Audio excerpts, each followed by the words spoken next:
A year which belonged to Jannik Sinner and Carlos Alcaraz had to finish this way.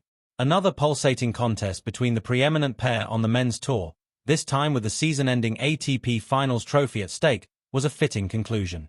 For the victorious Sinner, the win perhaps mattered that little bit more. The way the mild-mannered Italian collapsed on his back in celebration after championship points seemed to indicate it did. "I am very happy. It was a tough match, but it means a lot to me ending the season like this," said the 24-year-old.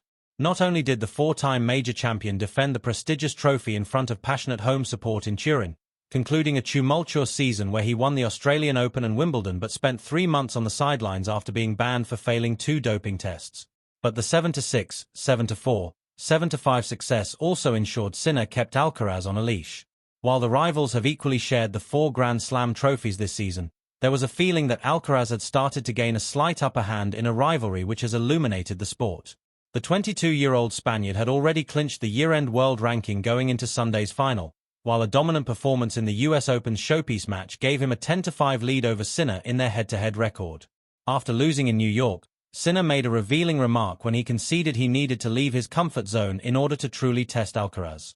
And, just like he did by beating Alcaraz to the Wimbledon title only 35 days after defeat in their epic French Open final, Sinner showed his remarkable ability to bounce back mentally from tough defeats.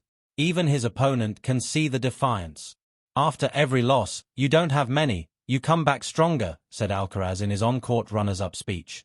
"You've had a great year and I hope you will get some rest and be ready for next year, because I will be ready." In the short term, Alcaraz is hoping to be ready for Spain duty in the coming days at the Davis Cup finals. A hamstring tweak in the first set against Sinner looked to slightly impede his movement for the rest of the match, and the Spanish Tennis Federation confirmed to BBC Sport that Alcaraz will undergo tests on Monday to determine his fitness for this week's team event in Bologna. Sinner has already elected to sit out the event, where Italy are the 2-time defending champions. As he spoke on Sunday evening about his enthusiasm for future meetings with Sinner, Alcaraz flashed the infectious smile which has helped endear him to crowds globally. Make no mistake, though, there was plenty of intent behind his words. You can bet Alcaraz and his team, led by former world number 1 Juan Carlos Ferrero, will be forensically analyzing what they can improve when they hit the practice courts. And that is one of the defining factors of this compelling rivalry, both players pushing each other to greater heights. When one loses, it leads to some deep soul-searching and a focus on what can be improved, particularly when they next meet each other. "This is what we get so excited about," said former British number 1 Laura Robson, who was analysing the match for Sky Sports. "They bring the best out in each other. They know they have to push each other and improve constantly to outdo one another."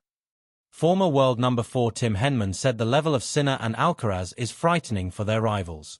"They are pushing each other higher and higher, better and better, making more improvements, and the gap is wide," he added.